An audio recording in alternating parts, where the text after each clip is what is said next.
you have a balance on your vehicle, I think it makes sense to trade it in, or you can also just sell it to a dealer. Do you want the most money for your vehicle, or do you want it to be the easiest possible transaction for a little bit less money, right? You will get a tax credit of the same percentage that in Georgia, the tax rate is 7% for vehicles, right?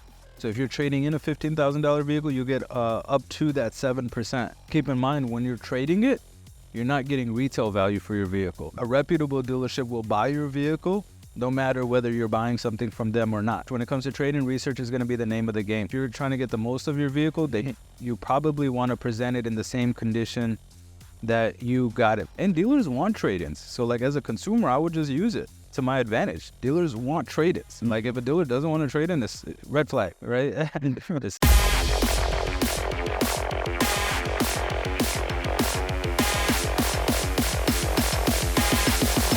Welcome back to MotorCast. This is Homer. I have my friend Rahim, co-host, friend, partner, mentor. Welcome back to MotorCast, baby. Hey, one time I did that, bro. Oh my god. So did you hear what I did right now? It's like probably it's a side topic, but it was stupid, bro. So Kevin's my cousin Kevin. You remember Allison? They're Mexican. Yeah. They're Mexican, right? So one year we were on a gathering, I think probably was Kevin's birthday or something like that. So in Honduras, we always listen to Mexican stuff, but we don't actually understand what things mean. So I did it's like, for me that's something normal. So I did it after the clapping of the birthday cake and all that stuff, and it's something rude, bro. And they're all Christians. It's like can I put a beep sound right now? Your mother or something like that. And it's like, oh my god, and I didn't know. I was so embarrassed, bro, but I didn't know. You out here trying to fuck people's mouths, bro, you bogus. I'm sorry about that, but it is what it is. So what's our topic for today? Trading. Yeah, welcome to MotorCast. Today we are going to help you figure out, number one, is your vehicle worth trading in at the dealership? Two, how can you get the most money for it? Okay, so yes, that's one topic that I love because how many cars did I have in my mind to trade in? 2 or 3 already. So how can I get that into that decision? Should I trade in my car, or should I sell it on marketplace, Craigslist, or FairUp, or whatever? So it's a couple of different things to consider, right? And the number one thing to consider is, do you have a balance on the vehicle, right? Like the vehicle that you just got, that's not one that I probably would consider selling yourself, because think about the buyer, right? As a buyer, if you're buying a vehicle on Facebook, Craigslist, Marketplace, whatever, you want the vehicle, you want the title, and you want to give them the money, and you want a bill of sale, and you want to be out your way, right? If somebody is financing a vehicle, they can really just give you a bill of sale, right? They can't give you the title because they don't have it in 99% of the case. And then, like, I'm not even really sure how the money would work, right? Because let's say you're selling me the vehicle for $20,000 and your balance is $15,000, right? As the person buying it, I would want to say, hey, I'm gonna pay your balance. I don't want you to pay it. But then what if you get the title mailed to you? You know, it's so many different things. So if you have a balance on your vehicle, I think it makes sense to trade it in, or you can also just sell it to a dealer or something like that too. But I think definitely if you have a balance on your vehicle, that would make the most sense. But I mean, again, it's not cookie cutter. It's not one size fits all. There is instances where you have your vehicle financed and you can sell a private party, right? As depending on the process, depending on who you're selling it to, things like that. It could be a fairly easy process. But for me, rule of thumb is if I have a balance on my vehicle, I want to trade it in, especially if you have negative equity. Right, I definitely want to trade it in. And not to mention, if you're going to get another car anyway, you get tax credit, right? And I would, that's like money that I wouldn't want to miss. Like, let's say, for example, you're selling your vehicle for $15,000. If you sell it for $15,000, all you're getting is $15,000. If you trade your vehicle for $15,000 in Georgia, you'll get, like, let me just give you the number, 15,000 times 0.07. you'll get about $1,000 in tax credit. Can you is something that we can do, like put that information? Yeah, so like How do you come to that number? So in Georgia, you'll get a tax credit for the vehicle you're trading in. So again, let's say you have a $20,000 vehicle, you're trading it in. No matter how much the other vehicle you're buying, whether it's $100,000 or whether it's $1, right? You have to pay taxes on it. So you will get a tax credit of the same percentage. That in Georgia the tax rate is 7% for vehicles, right? So if you're trading in a $15,000 vehicle, you get up to that 7% in tax credit. Now, if the vehicle you're buying costs less than the vehicle you're trading in, you won't get the full 1,000, right? You'll just get it till it's zero, and you won't get. But how? Past that. What's the number that you have to? Oh, so I just Let's did say 15,000. Yeah, so I just did 15,000, and then I'm multiplying it times 0.07 because the tax rate in Georgia is 7%. People can actually know how. But that's for Georgia. For Georgia specifically. Right. Okay. Okay. So you mentioned that if we still owe money on the vehicle, but what about if I have the title in hand? Should I trade it in, or what things should I think? And this is kind of where we get into how can you get, like, the name of the game is you want to get there's a couple things, right? And it's what's the most important to you. Do you want the most money for your vehicle, or do you want it to be the easiest possible transaction for a little bit less money, right? And you could have both too, but it's usually going to fall into one of those categories. So should you trade your vehicle? If you're going to buy another vehicle anyway, I would recommend to trade it, again, for that tax credit. But I think it's going to boil down to where can you get the most money for your vehicle, right? So if it's cool with you, first I'll go into how you can get the most money for your vehicle, right? Easiest way, get on like Kelley Blue Book, Google, Car Gurus, Auto Trader, anything like that. Look for that same vehicle, and you'll get an idea of how much that vehicle is selling for. Let's say I have a 2021 Toyota Camry, the trim model, the miles, I'm looking for about the same vehicle with about the same miles, and how much is it selling for? So let's say this vehicle is selling for about $20,000. I know that I should be able to get somewhere between 19 to 21,000, right? It's not like if they're all selling for 20, it's not like you should be getting like 10. Right? Unless your vehicle is just totally beat up. Or the condition, of course, matters, right? You know about the condition of your vehicle better than anybody else. But let's say your vehicle, your type of vehicle, mostly they're selling for 20, but you have so many less miles than what most of them are. Maybe that 21, maybe that 22 is makes sense, or whatever the case is. But keep in mind, when you're trading it, you're not getting retail value for your vehicle. So if you're trying to get the most money for your vehicle, in some cases, you would sell it to somebody else. But again, now is it worth the extra 1,000 to deal with meeting 50 people on Facebook Messenger at the police station or at the park or at the Walmart, letting random people that you don't know drive your car, right? All for them to negotiate with you over $50 in a parking lot? You know, like, is that juice worth the squeeze? Maybe it is to you. It's definitely not worth to me, right?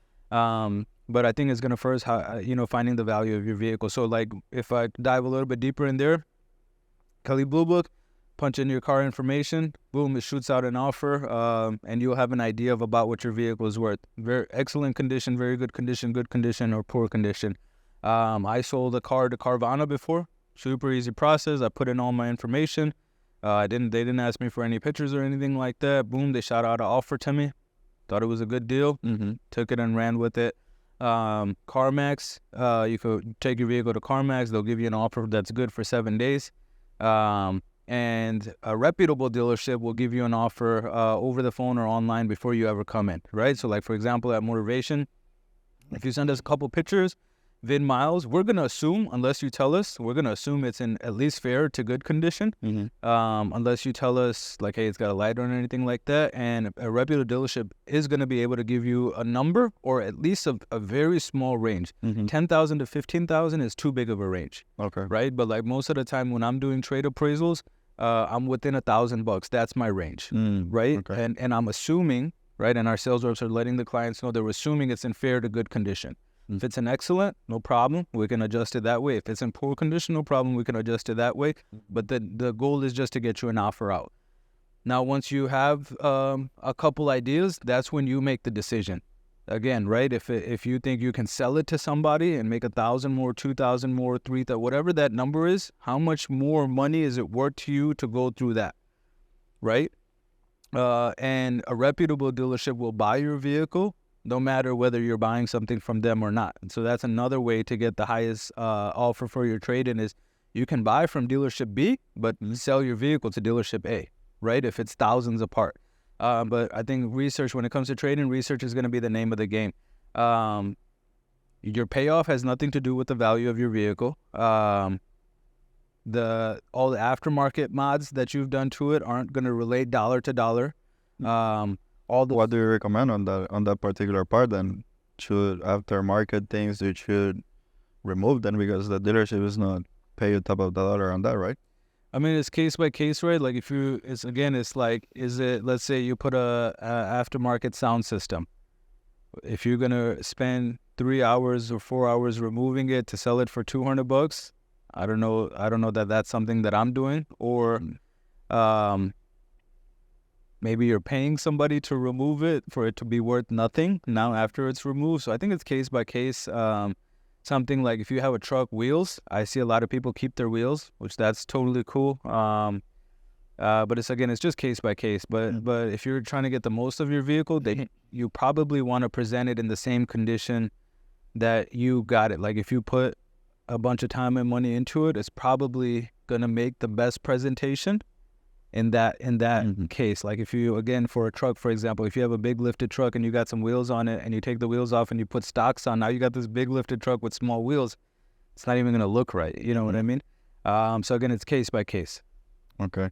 One question or no one question, one comment that I have on my mind, and probably you can correct me if I'm wrong.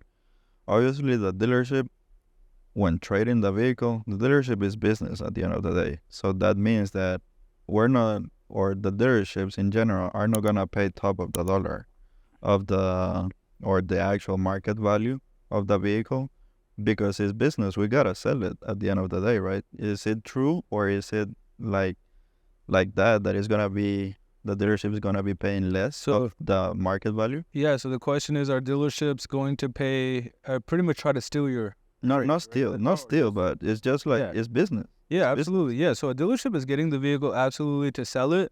And I think it's going to depend completely on the type of dealership. So like for Motivation, for example, I love trade-ins because on a trade-in, I don't have to pay any transportation fees.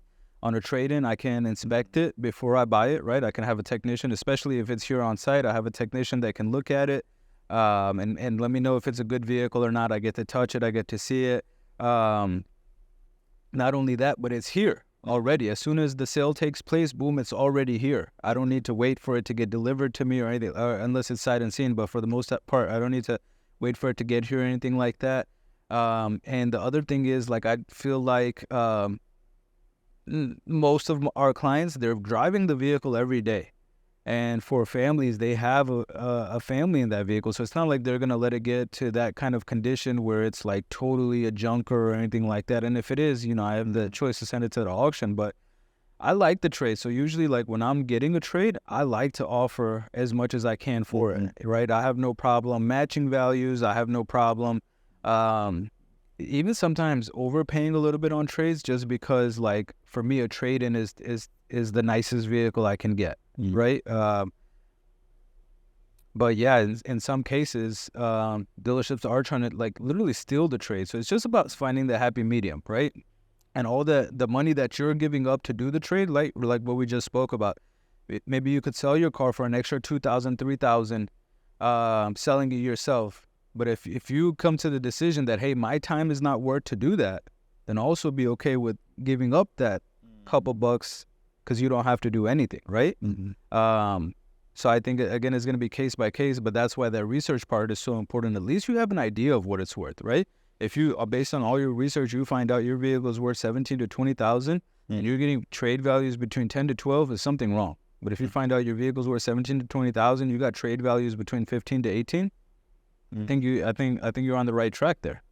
And what benefit in general do we have as consumers, standing from a consumer standpoint? What benefit do I have on trading a vehicle? So I think number one is going to be the tax benefit. I think number two is going to be the fact that you're getting the next vehicle the same exact day.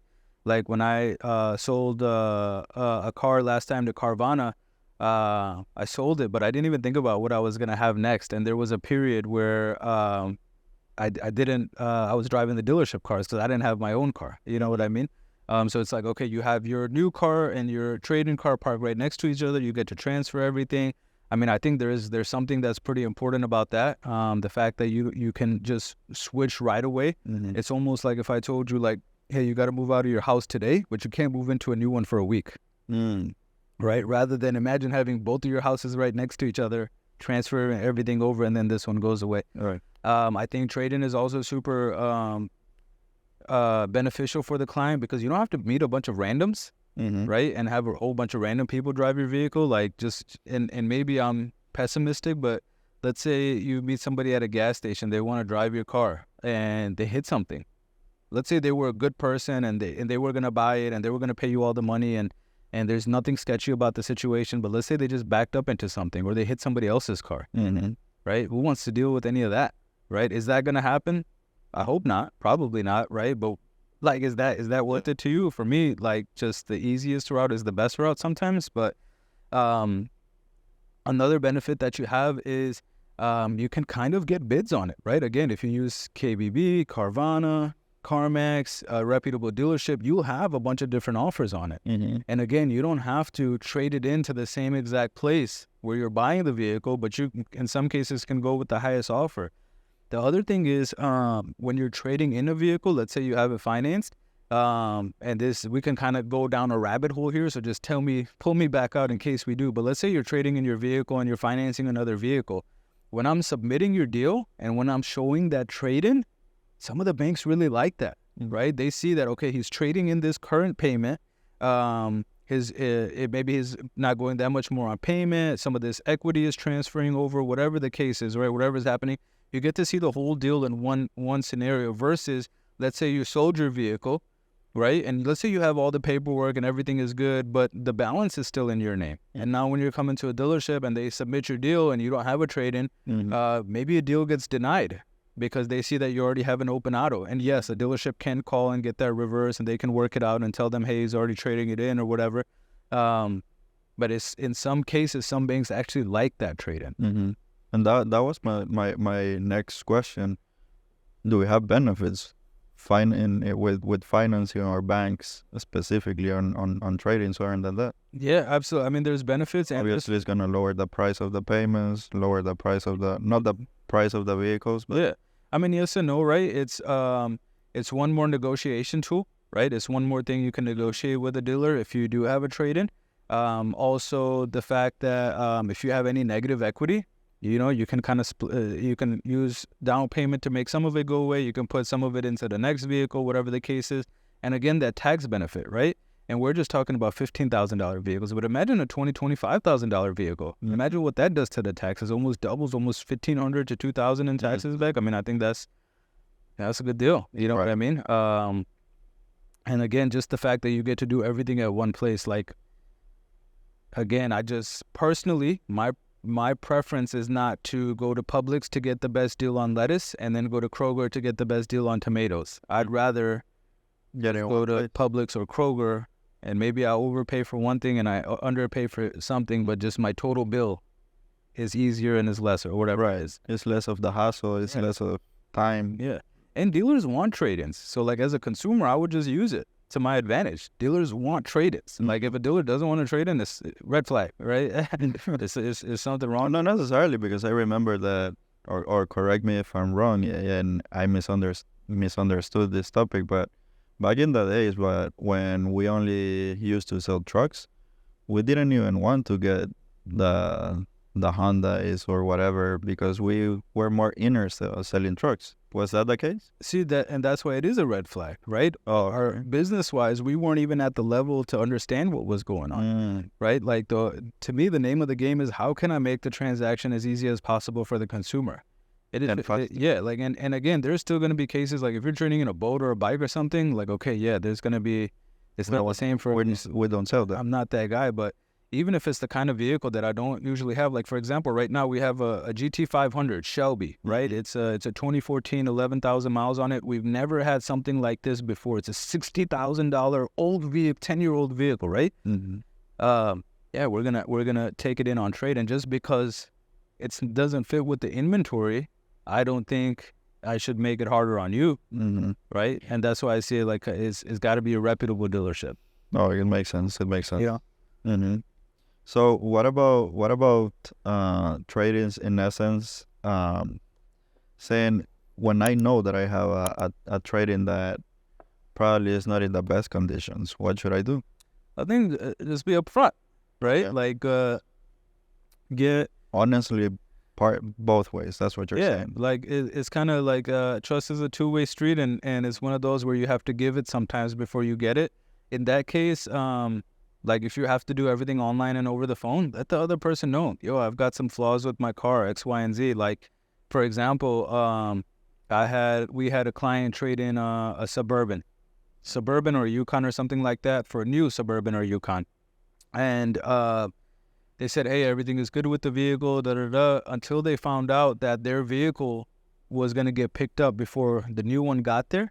And then they said, well, actually, I have this, and wrong with my vehicle. And we had to do the whole deal all over again because their vehicle had so many issues that they kept to themselves, you know, and it just made the process longer. They end up having to change the numbers. They probably lost a little bit more money because now they wanted our vehicle so bad, and now we just felt like they lied to us, so I just didn't want that vehicle as bad anymore. But in a case where, like, when clients hit us up and just says, hey, this is the pictures, this is the VIN, this is the miles, these are the issues I have a check engine light or whatever.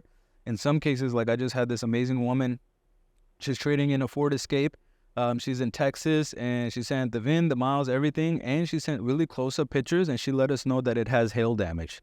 And I had already put an offer on the vehicle before I knew about the hail damage, but because she was honest, I just gave her the same offer anyway, right? I just took accountability of, hey, I jumped the gun and I gave her an offer before I had all the information, so I've got to stick to that, right? So it's just gonna, I think just honesty goes a long way on both ends. And also, especially, again, if you've got it financed, definitely trade it in, because you don't want to be the person that's selling somebody else something with issues. You know what I mean? Right. And you know that I'm not like that. Yeah. Yeah, I understand. What else? What other benefits can we find on trade-ins? I think, or probably not benefit, but any cons. Are there any cons? I mean, I think the con is when you don't know what your vehicle is worth, and you just walk into a dealership. Like, hopefully they're reputable, and hopefully they're going to inform you and educate you on what your vehicle is actually worth. Like, one of the things we do for trade-ins is not just, hey, $10,000, that's what you're going to get. We've partnered up with CarMax. We've partnered up with local dealers. We have a wholesale network. We've partnered up with the auction. So, like, when I come to you with a number, I have all the figures to present to you. And usually what we'll do is like, hey, this is what you can sell your vehicle for. This is what you can trade it for. And this is what we'll buy it from you for, whether you do business with us or not, right? And I think somebody reputable should be able to do that. But the con is, if you don't know what your vehicle is worth and you just walk into any old dealer, their main goal is going to be to try to get your vehicle for the lowest possible, right? And that could be a con. The other con could be, you know, if you have tons of negative equity, like if you owe $20,000 on your vehicle and it's worth 12, 13, 14, something like that, that difference has to come from somewhere. It has to come from cash from you, or it has to go to the new vehicle. And not every vehicle is made to be able to support $3, $4, $5, $6, $10,000 in negative equity. And in the case that it can, now that debt is following you to the next vehicle. What do you think is going to happen when you trade that in? Right? It's going to keep following you to the next vehicle. So that could be a huge con. But I think for the most part, if you just take these next couple steps and you follow them, you're going to be able to get the most money for your vehicle. Number one, know what your vehicle is worth. The easiest way to do that is to see what they're selling for. Some resources are Kelley Blue Book, Car Gurus, Google. Number two, get a couple offers, right? Maybe a local dealer, maybe a CarMax, maybe Carvana. Get a couple offers just so you have an idea of what everybody else is offering on the vehicle. If they're all around the same value, then you know, hey, this is about what I'm getting for this vehicle. And number three, let somebody, like, I think some clients think that, hey, if I bring my trade-in up later in the process, that's better for negotiating too. I personally, as a consumer, I want the trade-in up front, because now I can negotiate the bottom number or the payment or whatever it is that's important to you. Bring it up early in the deal. And number 4, what is number 4? Don't forget your garage clicker in your thing. I can't tell you how many people forget their garage clickers on the visor when they trade in their vehicle. Nice. Okay, so super. I don't know if you want to add something, because for me, I understand everything that you said, and I hope that our audience understood everything. Yeah, I feel like I was kind of all over the place, but I hope this was informative. If you have any questions and you want to find out what your vehicle is worth, I'm happy to help you. You can call me directly at 404-939-9010 or email me at rahim@motorvationtrucks.com. Or if you want to get an offer on your vehicle, I'm more than happy to give you an offer on your vehicle, whether you buy a vehicle from us or not. Use the resources you have, and the mantra that MotorCast has turned it in for you. Do some research, right? All the answers are right there at your fingertips. Do your homework, basically. Do your homework. Do your homework. Which makes me cringe to say. I'm a dropout, so I never did any homework. Never will, never have. I mean, I don't want to talk about me, but I was the worst student in my class every time. I saw you and I thought that about you. The first time when I saw you, I said, I bet this mofo was the worst student that I had. The school had. And I take pride on it. That made me better. You know what's really funny? Or maybe it's not funny. I hope I don't offend anybody when I say this, but one of our new sales reps, they came up to me and they told me they dropped out of school, and my instinct was to give them a high five. Like, that was the first thing that my instinct. That's a topic very complicated for people that want to cut it. Absolutely. But stay in school, don't do drugs. Yeah. Don't do it. All right. So remember, please go to our social media. You're gonna find a lot of clips, shorts, a lot of what's happening here on our day-to-day. You can go into all our social media. TikTok, please subscribe. You're not gonna regret it. Subscribe, hit that button. Instagram, Facebook, and TikTok, you can find us as Motivation Trucks, and you can listen to us while you're driving, while you're at the gym, while you're working at your office. On your way to the dealership to buy your car. Yeah, you can find all the topics there. You can listen to us on Spotify. You can find us as MotorCast. So with that being said, we hope that you guys enjoyed this episode as much as we do when we were recording. We love you guys. Yeah, appreciate y'all. Till next time. See you next time.